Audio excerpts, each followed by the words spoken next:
AfterBuzz TV, starting place to the likes of WWE female superstars Kathy Kelly, Sonya Deville, and Zelina Vega proudly presents Women's Wrestling Weekly, the world's first podcast and YouTube series dedicated exclusively to women's wrestling, featuring all the latest news as well as interviews with top superstars in the industry.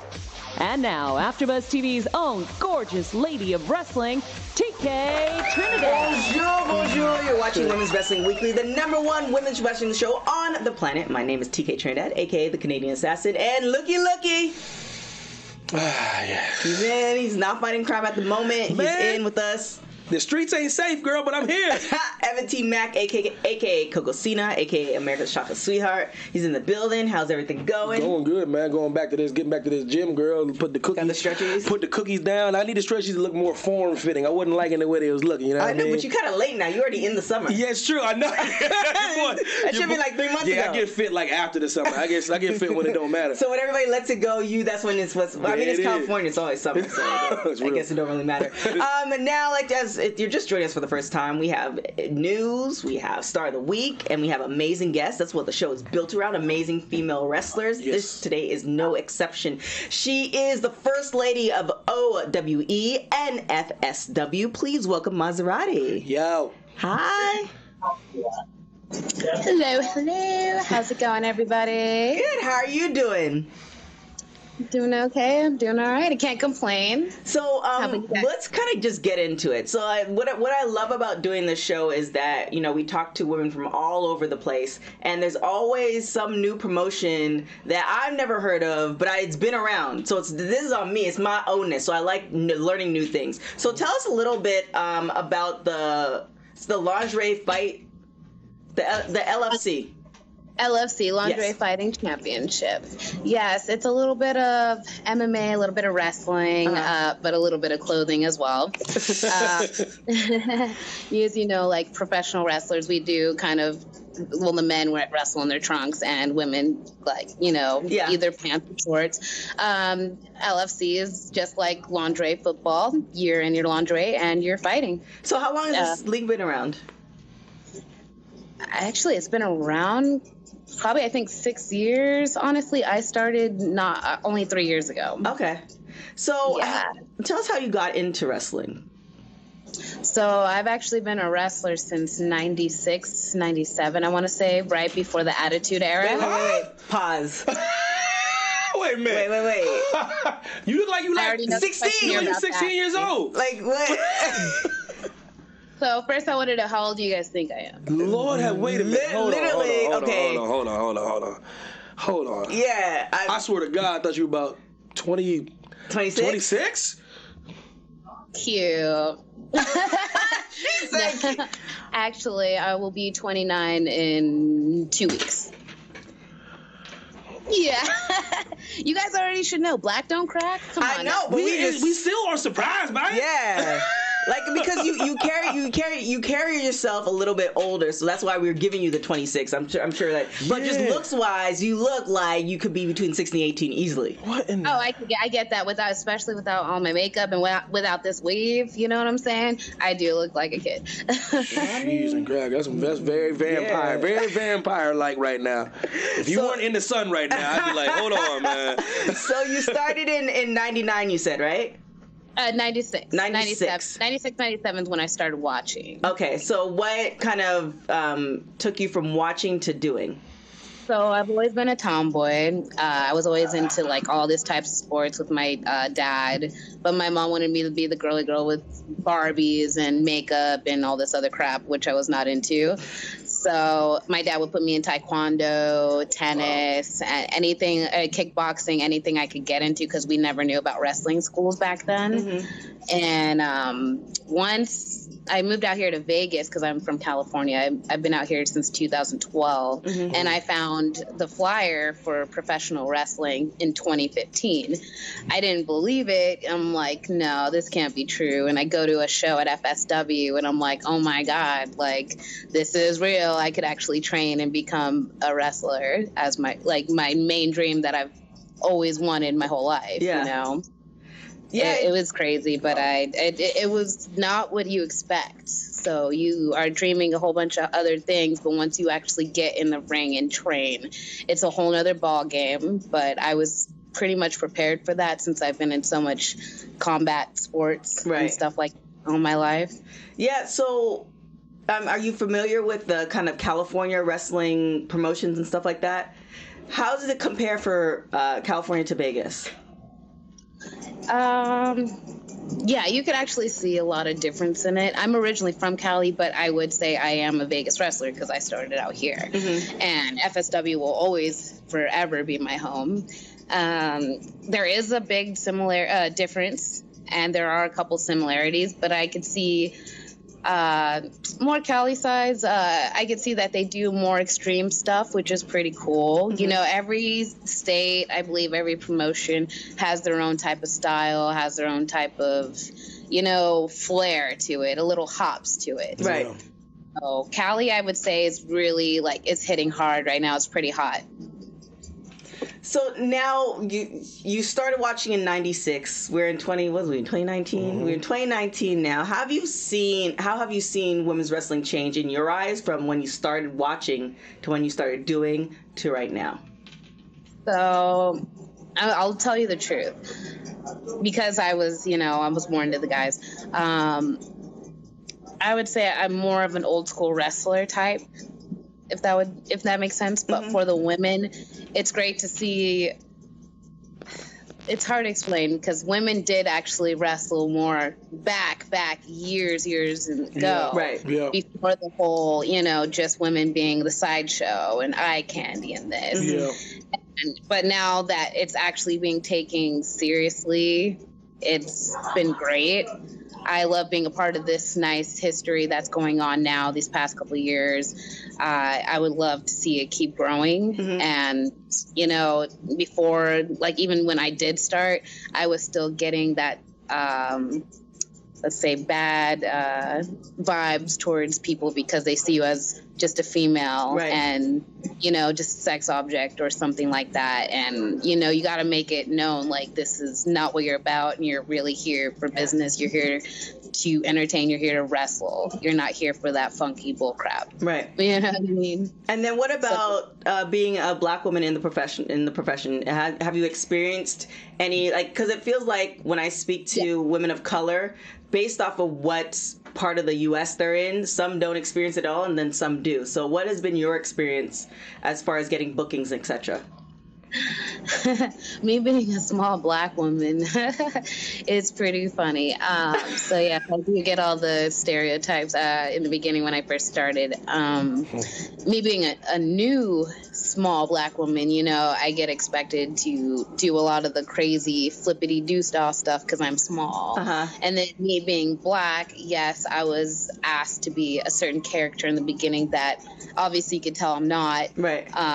I get a Black girl from the hood. I grew up in a neighborhood, yes, but it was not with Black people, unfortunately. But that was the character I was supposed to be given, as I'm from the projects with 5 kids. I'm this and that in the hood. And I'm just that's why am I going to portray that? Exactly. What I mean? When I could portray something so much better, so much different, I don't need to just come off this stereotypical thing, right? As other African American males have had to do for so many years in the WWE and other promotions. You can see that what they were given, and it was just more stereotypical than anything. Yeah, but it's great that I'm not asked as much now this past 2 years, other than when I first started. You said 2 years. Yeah. Piggybacking on what you're saying right there, because I see a lot of that going on, especially in WWE and things like that, with some of the brothers that I feel are misrepresenting their own people, and I think they have the ability nowadays to not do that because they're in a different position than they used to be, but they still choose to do that. What would you say to people as far as like that lack creativity as far as how they portray themselves as African American? Why do you think they have a problem coming up with a character and not going to the stereotypes and the same tropes that everyone perceives us to be anyway?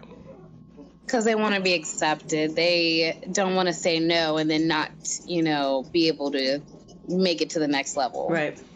So it's kind of just like, yes, I'll do anything to get here.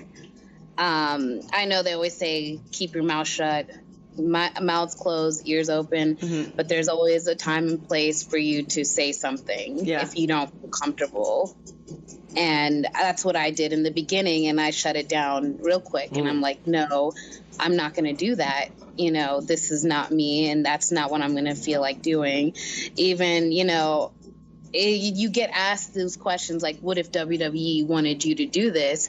And it's just, it's depending on how you feel. You either can put your foot down and take that chance on them saying, okay, leave, or we'll, accept you the way you are.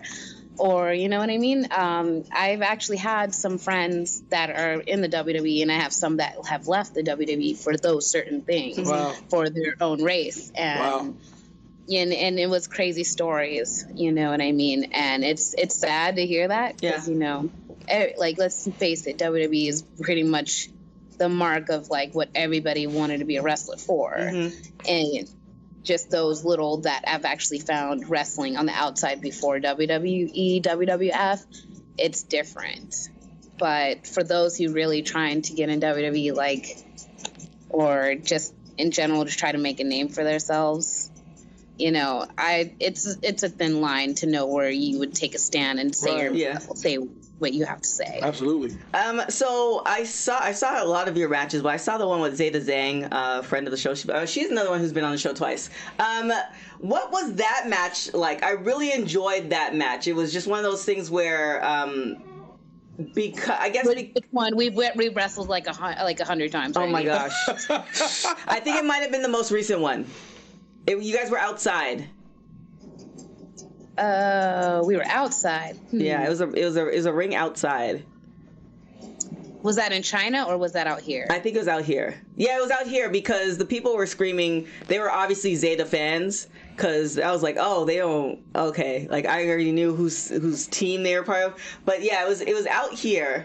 But what I liked about, I guess, that particular matchup, maybe because you guys have wrestled several times, like because I know her, it's like she was able to introduce you to me as a watcher of the match, if that makes sense.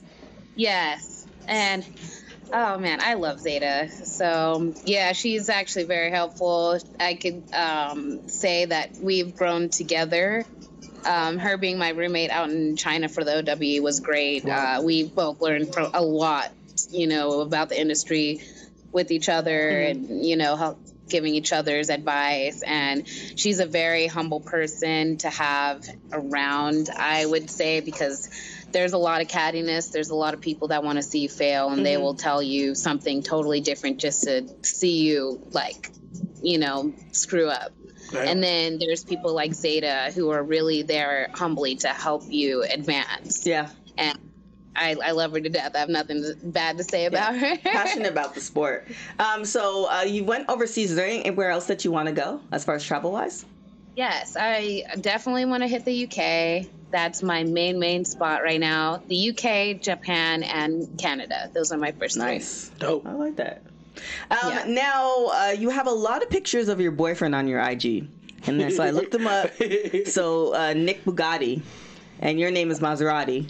So was this a planned thing? How this all? I mean, you guys obviously look very much in love. I mean, if he's not really your boyfriend in real life, I'd be very shocked. But how did this all come about?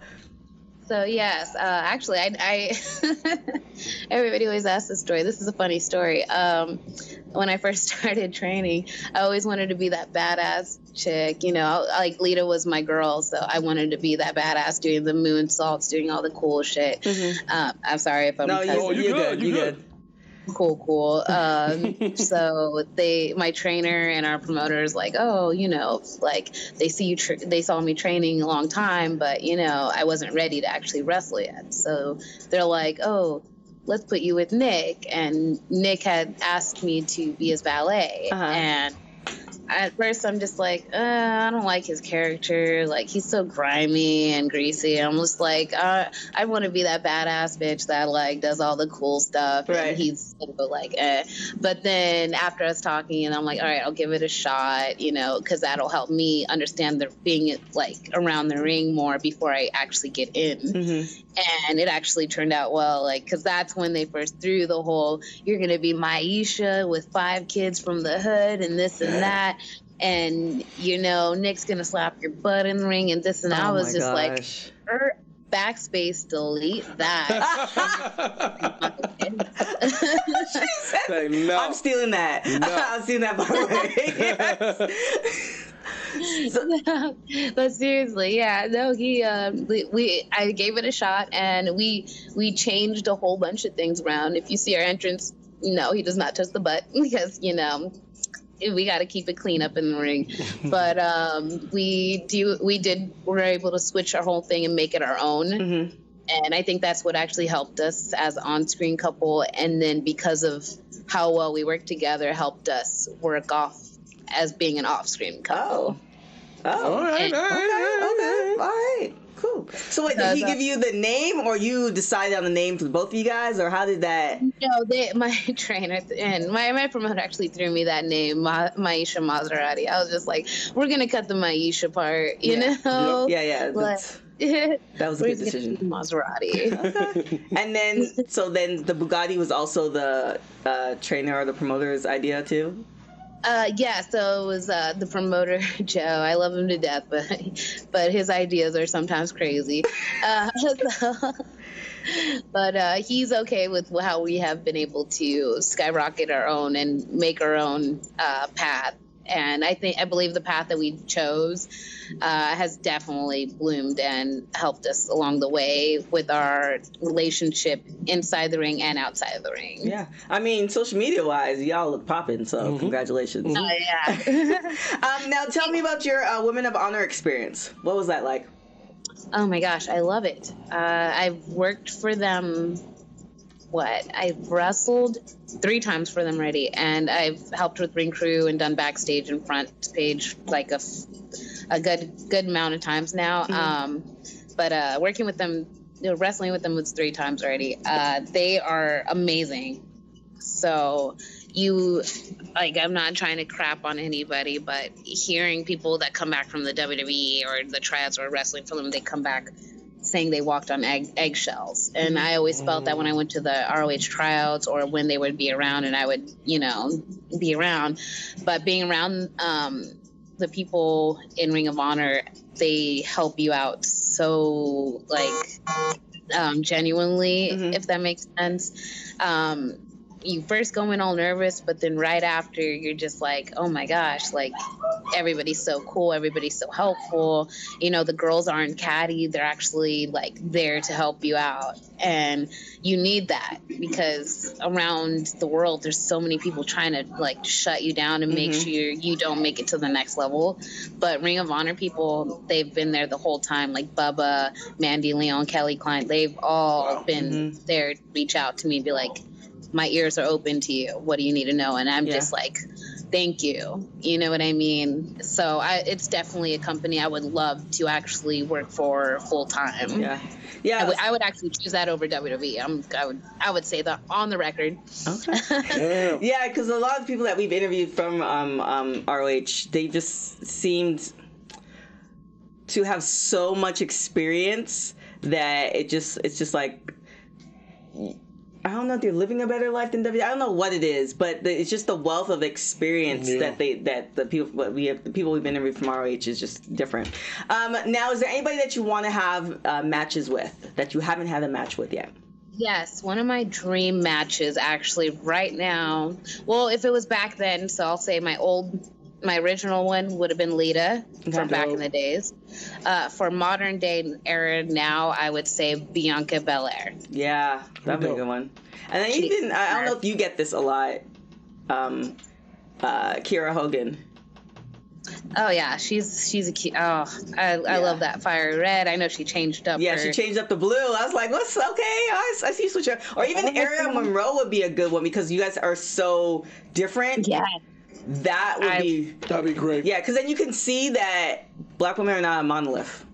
Like, it's like these are two. They are so we are athletic, strong females here to like kick butt right now. Okay, if you see all the girls right now, which is so great to see the outcome of how many African females we have right now that are actually blooming, and it's just not their looks. It's they actually could work. Yeah, and they all look the same, and they're not Boom Chica from the block. Like, it's refreshing, thank goodness. 100%. I love it. Yeah, it's no longer what did they want to call you? Maisha Mazzerati from the hood with 5 kids. For the record, we don't have any kids yet. She said yet. All right, so we're gonna get into rapid hot tags. Women's wrestling rapid hot tags. So I'm going to ask you a question. You say the first thing that comes to your mind. So always early or always late? Always early. Last person you text? My boo. What is the one thing you love about yourself? My personality. Dream dinner guest. What was that? Dream dinner guest. Dream dinner guest. Like anybody dead or alive you would have dinner with. Oh. Oh shit. You said who would I dream about? Yeah. Who would you have dinner with? Oh, sorry. Okay. Shoot. Actually, Lita. Okay.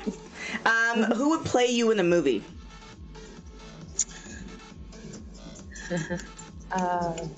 Gabrielle Union. Awesome. Last show you binge watched?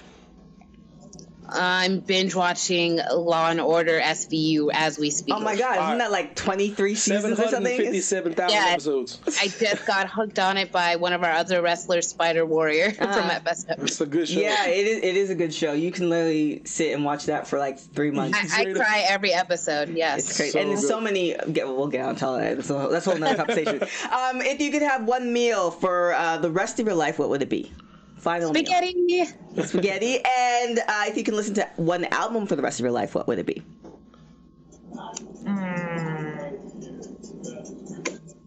Damn, that's wow. You know what? I would say NWA. Boom. There it is. A true California girl right there. Sure there you have it. Where can people find you? You could call me, hit me up on Shayna Lazarus for Instagram, and Shayna Marie Lazarus on Facebook. And you're not on Twitter. Why aren't you on Twitter? I know.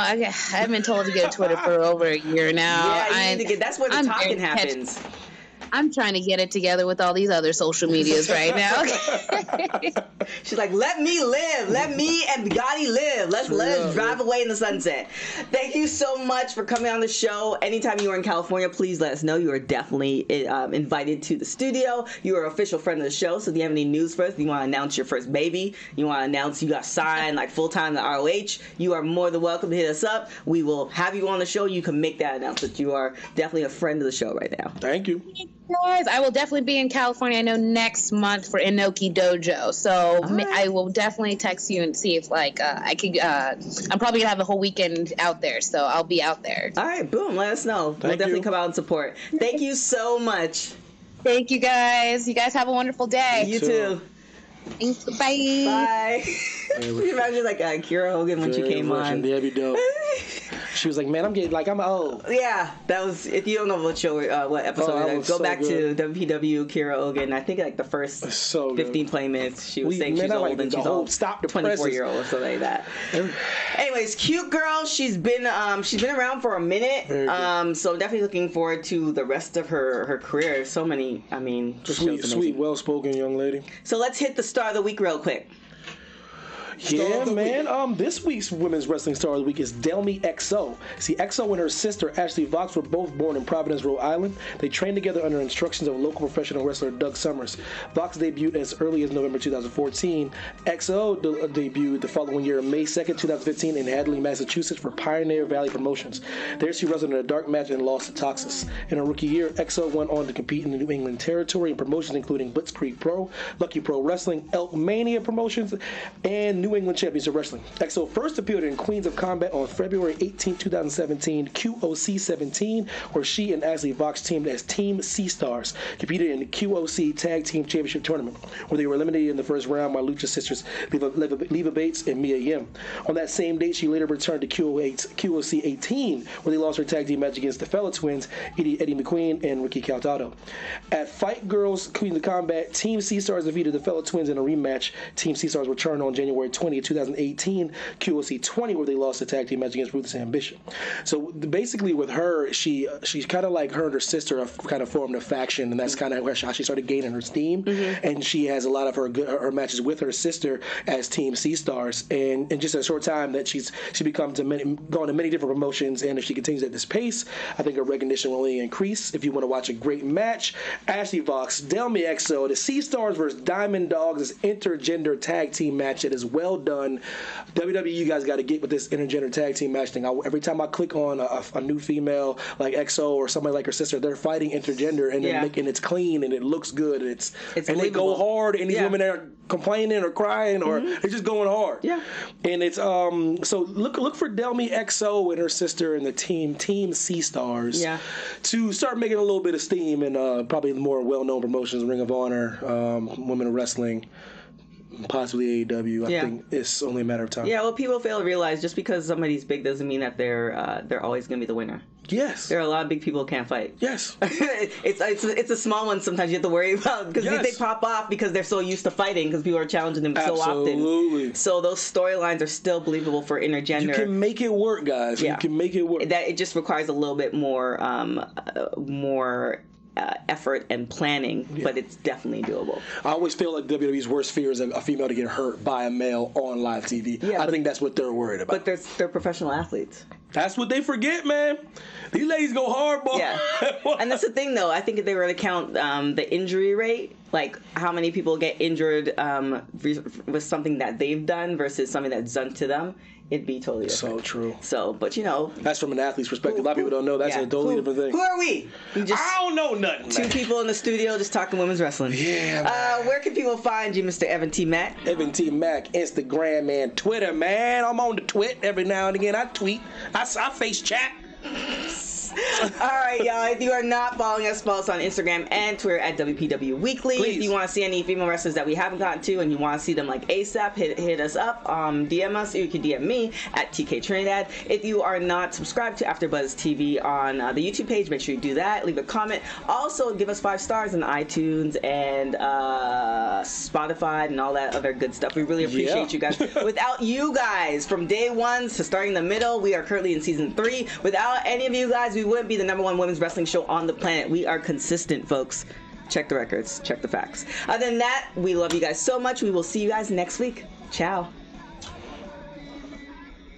From executive producers Kevin Undergaro, Maria Menounos, Phil Svitek, producer TK Trinidad, and me, Mark Donica, your voice of AfterBuzz TV Wrestling. We ask you to rate and comment on iTunes, subscribe to AfterBuzz Wrestling on YouTube, and find us on all social media.